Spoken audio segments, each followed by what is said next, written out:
The North American Twin Mustang is a majestic aircraft, but one that had essentially been totally forgotten about until one of the XP-82 prototypes was offered up for sale at a cool $12 million in 2020. But the Twin Mustang is far from a curiosity. It played an essential but completely unheralded role in halting North Korea's advance in the summer of 1950. But its flaws were also very significant, and they ultimately made the big Twin Mustang a short-lived fighter. Before Kim's gamble unfolded, the F-82 seemed most likely to fade into obscurity.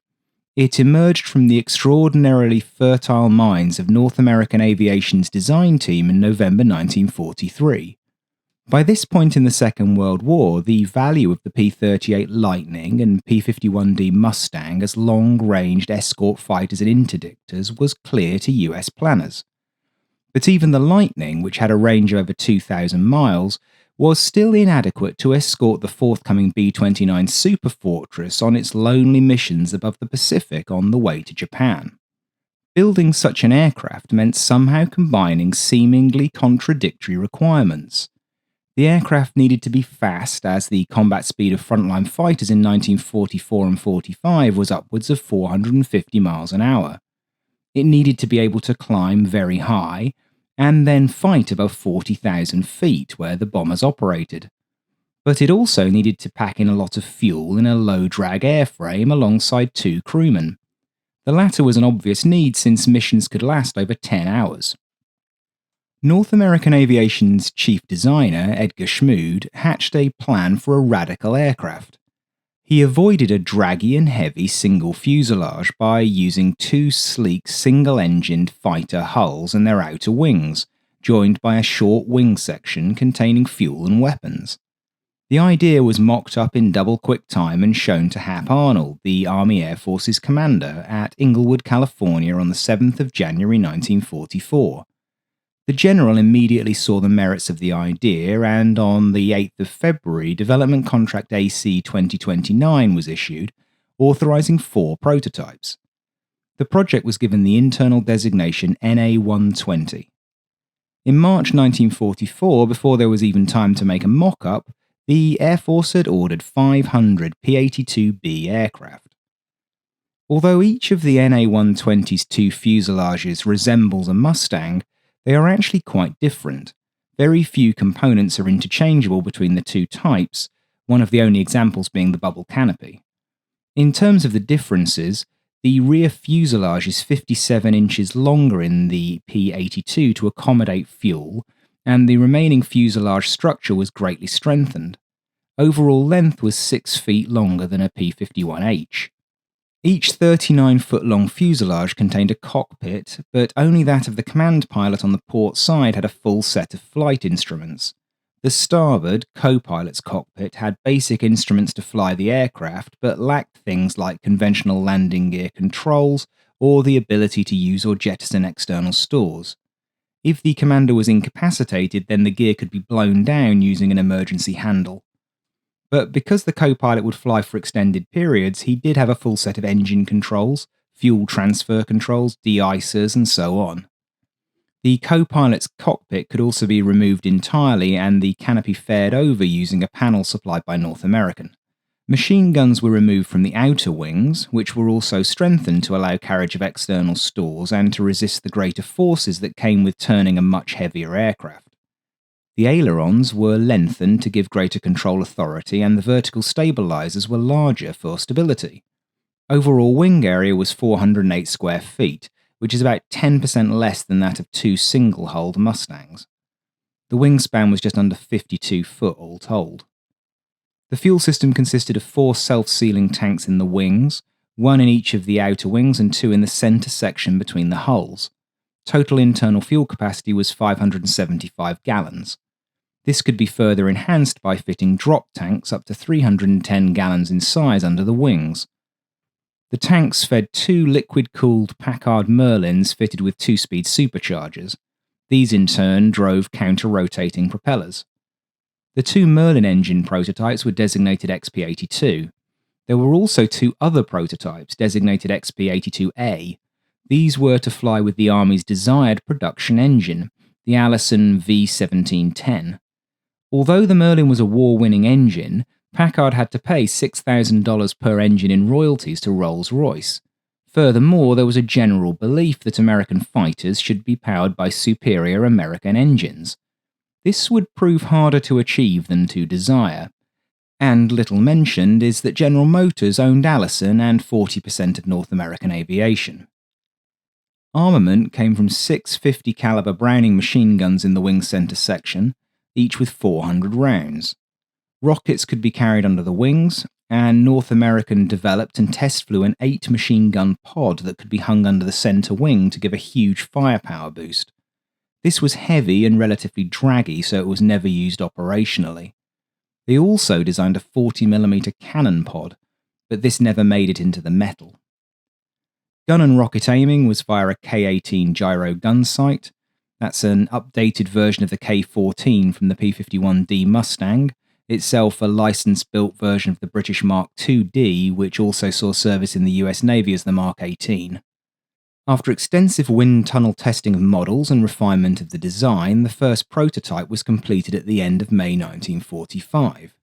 Its first attempt at flight was unsuccessful as the airflow from the propellers over the wing center section created massive drag.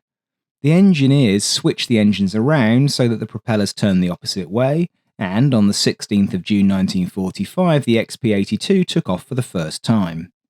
This prototype was accepted by the Air Force for their testing in August 1945, although it actually remained with North American Aviation for another 18 months. The second Merlin engine prototype was completed and took its first flight on August the 30th. This aircraft would lead an eventful life before it was eventually restored and returned to flight. It was transferred to NACA by the Air Force in October 1947. NACA wanted it as they needed a fast, high-flying platform to launch 16-foot-long experimental ramjet missiles. These were being used to examine very high-speed flight regimes and once launched transmitted data back to the testers.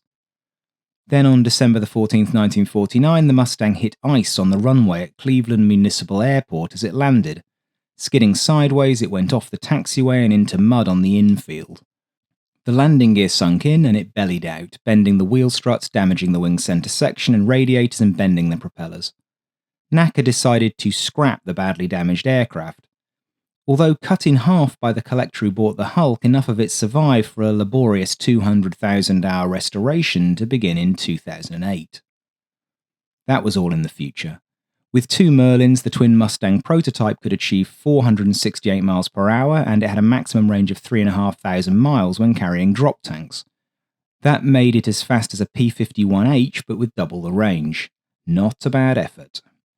Of course, despite its impressive instant impression, any urgency to deploy an ultra-long-range fighter had faded away. The war would be over in a matter of weeks. Having been left with over 300,000 aircraft in the inventory and faced with the rise of sexy new jet fighters, the P-82's development fell well down the priority list. The first model of the P-82 was the B, and it was essentially the same as the XP-82 with the exception of a pressure carburetor on the Merlin engine, a later version of the Browning machine gun, and the addition of underwing pylons. But post-war cuts meant that the 500 aircraft order for the P-82B was reduced to 270 in December 1945. On the plus side, 230 P-82Es were also ordered, once that type was ready for production.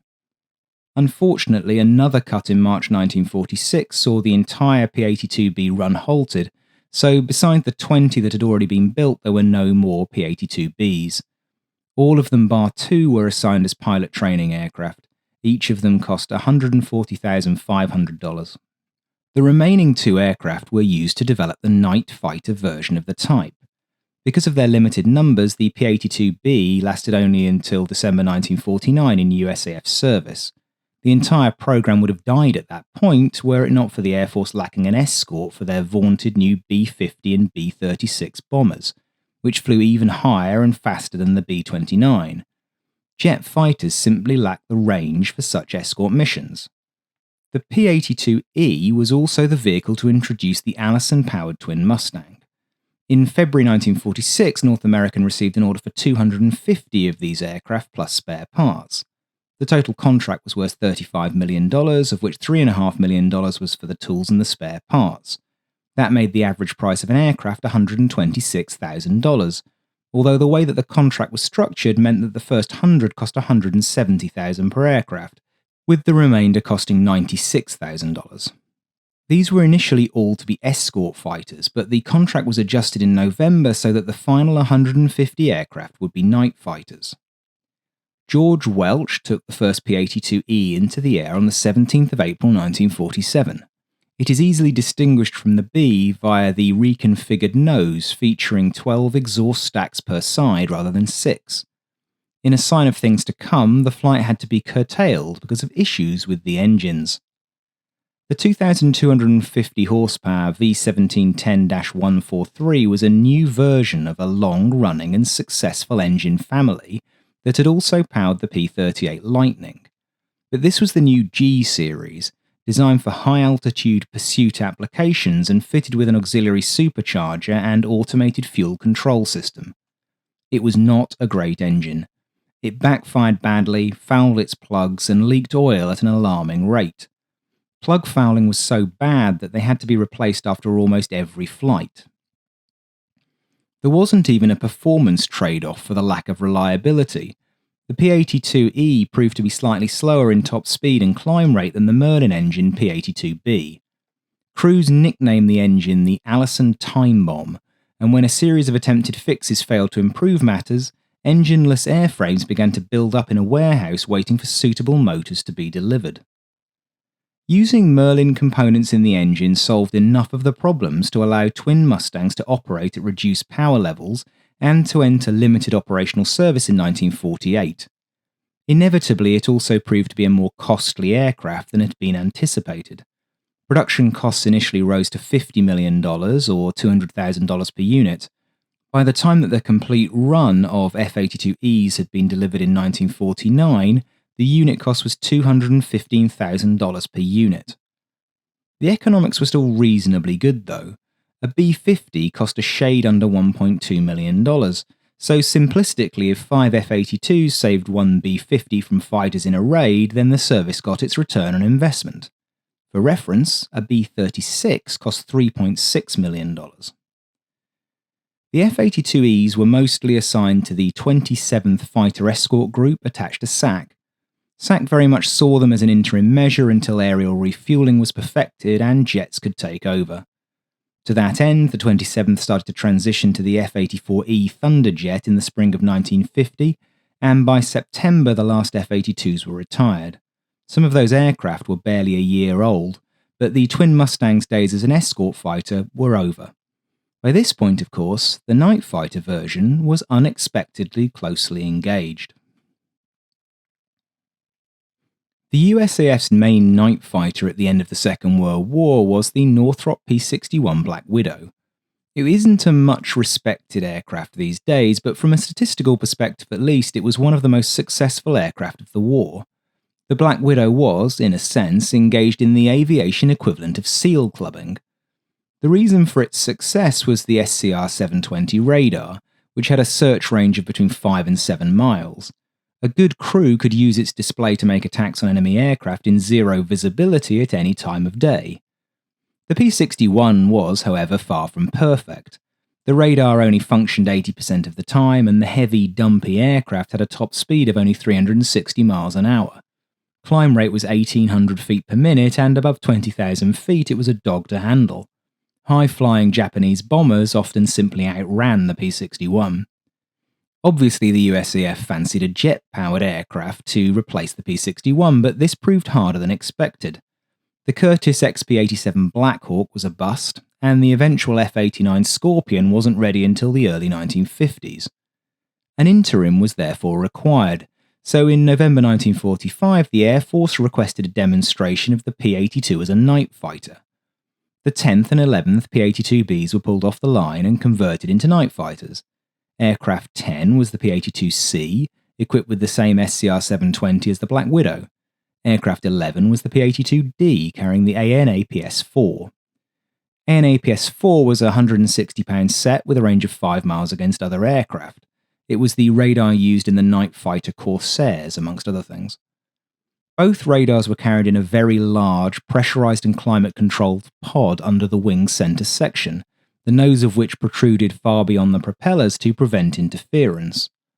Despite its size, though, the pod had only very marginal effects on performance and handling.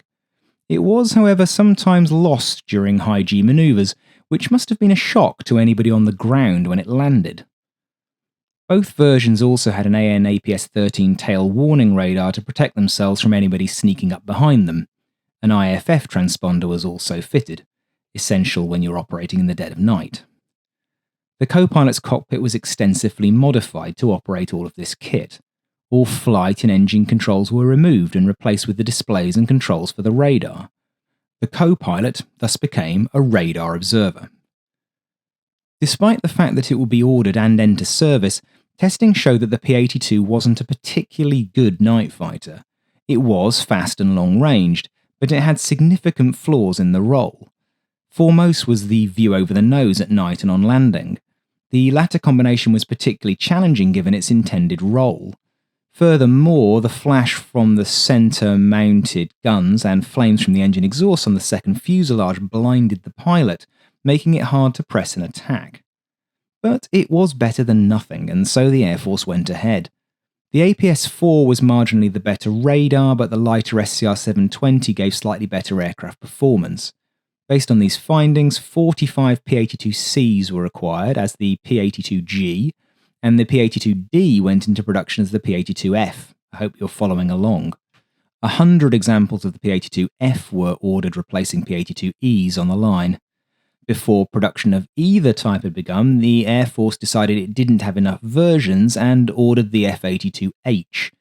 Intended for service in Alaska, these 14 aircraft had de-icing gear for the propellers and the control surfaces, which worked by blowing hot exhaust gases over them. Cockpit heaters were made more powerful and better radios were installed. All H models had the SCR-720 radar, although 2/3 of them were in fact modified from F model P-82s. The F-82F became operational in September 1948 with the Air Defense Command. F-82Gs made their debut 3 months later, and they were assigned to squadrons within the Far East Air Force and the Caribbean Air Command, where a single squadron of Twin Mustangs was attached to a day fighter wing. All 14 F-82Hs were deployed to Alaska in February 1949.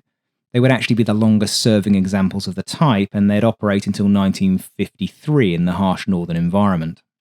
Quickly running front to back to point out things I find interesting about the design, aft of the radar pod nose cone, the Aeroproduct's propellers are full feathering types to ensure safe operation with one engine out. Torque balancing was a critical factor in the F-82's design, which is also why the two engines are actually different. Both engines have 2,250 horsepower, but the one on the port side is a 1710-143 that spins to the right, and on the starboard side there's a -145 which spins to the left. The noses are long and slender in P-51 style. Merlin-engined F-82s have the air scoop feeding the carburettor further forward than the Allison-engined aircraft that made up the bulk of the production run.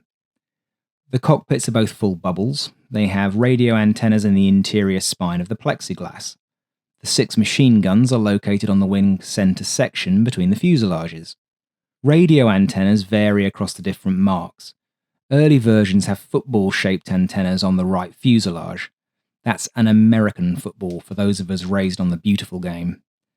Most aircraft have a blade antenna on the right fuselage, sometimes as well as the football. The wire from that blade terminates at the top of the vertical fin. Large circular access panels for avionics and control cables are located on the fuselage sides aft of the cockpit, as you can see here. As a package, the F-82G could accelerate to 460 miles per hour, climb to a shade under 40,000 feet, and get there at a climb rate of nearly 3,800 feet a minute. It was, however, a big aircraft, 42 feet long with a 51-foot 6-inch span. Gross weight was 25,900 pounds. A P-51D weighed 9,200 pounds, and a Black Widow was just under 30,000.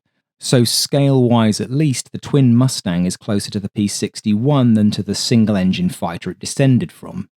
But it would turn out that the big guy still had some moves. Surprisingly impressive agility and speed aside, by now you're maybe getting the idea that the Twin Mustang was not a particularly successful type. That's probably a fair representation. But there are times when the right aircraft is in the right place at the right time. And so it was that on the 25th of June 1950, 2 squadrons of Twin Mustangs were located at Itazuki and Yokata in Japan, and one was at Naha and Okinawa as part of the FIF. In total, there were 42 F-82s assigned to the command, but as I'll get to shortly, not all of those were actually available for use.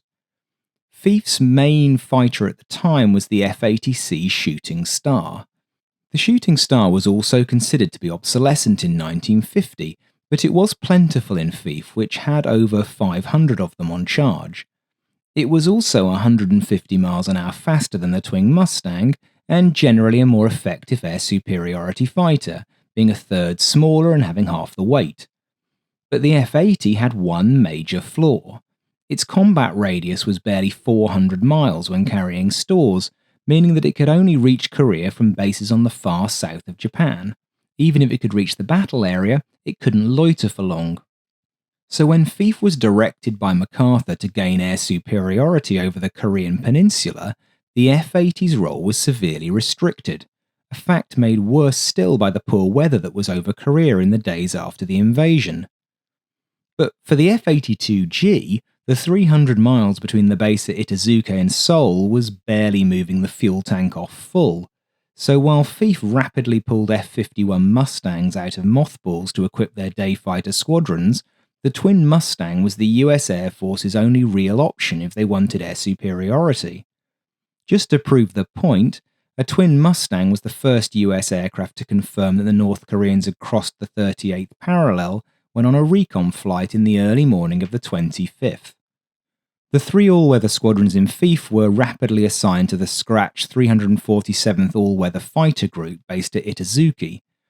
The 347th consisted of 10 aircraft from the 68th Lightning Lancers, who were home-based at Itazuki, plus 12 from the 339th at Yokata, and 11 from the 4th Fighter Squadron fighting Fujians who had come from Okinawa. Although the group's official strength was 33 aircraft, in fact only 19 were combat capable on the 26th of June. Nevertheless, the second F-82 mission over Korea began that morning when 4 aircraft embarked on a fighter sweep in support of ongoing evacuations. In much of the online literature about the Twin Mustang, its adversary in Korea is generally said to be the LA-7. That is unlikely to be correct, as the North Koreans only operated one type of fighter aircraft, the Yak-9. The majority of their Yak-9s were Yak-9Ps, the ultimate incarnation of the Yak piston-engine fighter line that had been so successful in the Second World War. It was a tough aircraft that was slightly slower than the Twin Mustang but more heavily armed. It packed a 23mm and 2 20mm cannons, and it was also slightly more manoeuvrable with a wing loading about 20% lower. But the North Korean pilots were poorly trained and they were inexperienced. The US pilots were the opposite. They did, however, have slightly confusing rules of engagement, which led them to believe that they could only fire if fired upon. After a few hours of loitering over the Incheon area at low altitude, the Air Force pilots spotted a pair of Yaks high above them. As the lead Yak tightened his turn and came towards them, the F-82 pilots dumped their tanks, flipped on their gun switches, went to combat power and began a climbing turn. The Yak leader opened fire, but from far too long a range despite being in an advantageous position. The number 2 never even managed to get himself into a firing position. The Yaks then dove away and disengaged. FIF High Command were unhappy with this engagement. They sent orders stating unequivocally that the pilots should seek out and destroy any North Korean aircraft that they encountered. They didn't have long to wait. The next day, a flight of F-82s were again jumped by Yaks. This time it was a formation of 5 aircraft, with 4 Yak-9s escorting a Yak-11 reconnaissance aircraft. The Yak-11 led the attack, and one of the Yak-9s scored some hits on the vertical stabilizer of the 4th F-82 in the flight using its cannons. but the Yak pilots had bitten off more than they could chew. The Mustangs accelerated and pulled into high G turns, rapidly outmaneuvering the slow Yak-11. The F-82 flown by Skeeter Hudson drilled the Yak from close range. His first burst knocked chunks off the fuselage. As the North Korean pilot banked steeply, Hudson fired a second burst that knocked off a flap and aileron and ignited the fuel tank. Deciding that he'd had enough, the pilot bailed out. His observer was either dead or petrified and went in with the aircraft. But the pilot's escape was short-lived. He parachuted down close to South Korean troops, attempted to fight them with his pistol, and he was killed. Moments later, Lieutenant Moran, whose aircraft had been hit in the first pass, turned the tables on his attacker, but only after an inadvertent Maverick-style fly-right-by move in which he stalled his aircraft only to find the pursuing Yak right in front of him. The 50 cals did their job and the Twin Mustangs had kill number 2. Moran and his observer, Lieutenant Mayer, would sadly be killed less than 2 months later when their aircraft hit a cable the North Koreans had strung across a valley. Another Yak was also shot down before the Koreans managed to lose the Mustangs in low cloud. These 3 aircraft would turn out to be the first and the last aircraft shot down by Twin Mustangs. And the Yaks got their own back later that day when they strafed Suwon Air Base, destroying an F-82 that had been damaged in the dogfight and diverted there, as well as a C-54 transport that was grounded. Although they flew many more missions, the F-82's only statistical contribution to air superiority thereafter was strafing and destroying another 14 aircraft on the ground. At this stage of the conflict, there was very limited air combat at night, so although the F-82s patrolled diligently, they found very little of note to shoot at. Instead, they engaged in close air support during periods of bad weather and at night, armed with underwing trees of 5-inch rockets and with bombs. Crews quickly discovered that rockets could only be fired at night one by one if the pilot was to stand any chance of retaining his night vision. They also discovered that the wing tanks had an alarming tendency to come back up towards the aircraft when jettisoned, which would have been scary enough in the day, but it was terrifying in the black of night. Tanks had rarely been dropped in peacetime for economic reasons, so the problem had never been identified. Given that some of the tanks were converted as napalm canisters, this was just that little bit hair-raising. Although the tanks weren't really working very well, the radar did prove its worth in the early days. Observers trained it downwards, using it as a rudimentary terrain-following set. Pilots had to trust in their observer's skill as they weaved down the valleys on his instructions. Steel cable traps were a hazard that were avoided by luck rather than skill. During this period, some radar pods were written off when they were hit by shrapnel or sometimes bits of tree during low-level sorties.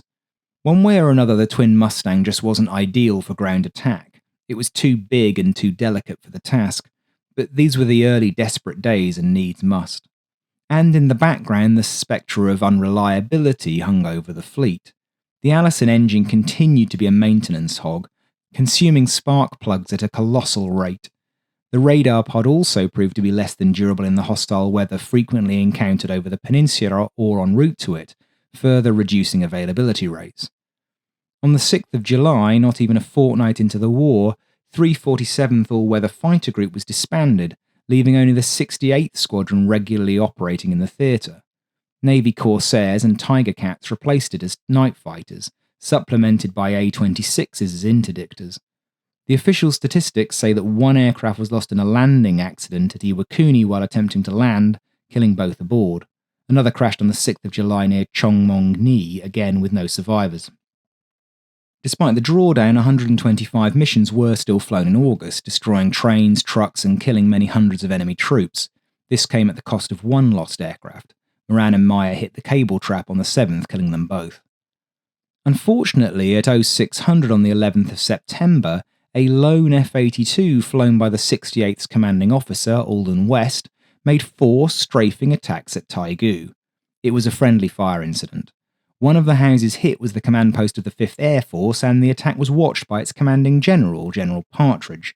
4 South Koreans were killed and 8 were injured. And on the same night, another F-82, flown by Lieutenant Robert Bobo, very accurately dropped a pair of 500-pound bombs on a valuable bridge, dropping the span. It was a total mess, and it resulted in West losing his job. The 68th was reduced to flying weather reconnaissance. By the end of November, the squadron had 9 aircraft on the rotor, but only 3 were mission capable. Then the Chinese intervened and UN forces were sent back down the peninsula in disarray. The 3 Twin Mustangs soldiered on throughout, checking the weather and occasionally striking ground targets. 2 further aircraft were lost in this period, both to operational accidents and sadly with only 1 survivor. Over the course of December 1950 and January 1951, the Twin Mustangs flew 270 further sorties. In the process, an aircraft piloted by Lieutenant Lawrence Anctil and his observer Robert Greer disappeared on the night of the 27th of January. Still they went on, operating from Suwon as well as from Japan. By the time that the Twin Mustang's anniversary in Korea came around, the 68th had lost 10 aircraft and had only 5 F-82s left. From March onwards, they'd been restricted to the odd mission here and there due to lack of aircraft parts and the threat of MiGs, which had begun flying at night against the B-29s. One of these aircraft crashed during a test flight on the 2nd of February, killing one of the crew. 2 more F-82s would be lost before the type was finally withdrawn in March 1952. Some survivors were modified as F-82Hs and sent to Alaska, where they served until the 12th of November 1953. On that day, the Twin Mustang's brief career finished. Korea emphasised the known weaknesses of the F-82. As a clear air mass day fighter, it was hampered by its large size. In both of the air battles in which it was involved, normally sized North Korean fighters got the drop on it. The pilot skill differential and the F-82's surprising agility, combined with its high power, allowed it to defend itself, but against better flown opponents it might have fared less well. At night, the unreliable radar reduced its effectiveness, but did at least allow it to navigate in the dark Korean nights. Low availability rates caused by the unreliable engines appear to have become a spiral in which a small number of airframes were worked excessively hard, leading to more failures. And there was also the fatigue on the pilots caused by long missions in the dark and appalling weather, often flying at low altitude in unlit and unknown terrain. Overall then, the Twin Mustang was a very clever design undermined by a poorly judged decision to avoid royalty payments on its engines. 272 were made, and they served for only 6 years. It remains, however, a majestic aircraft, and a fascinating one.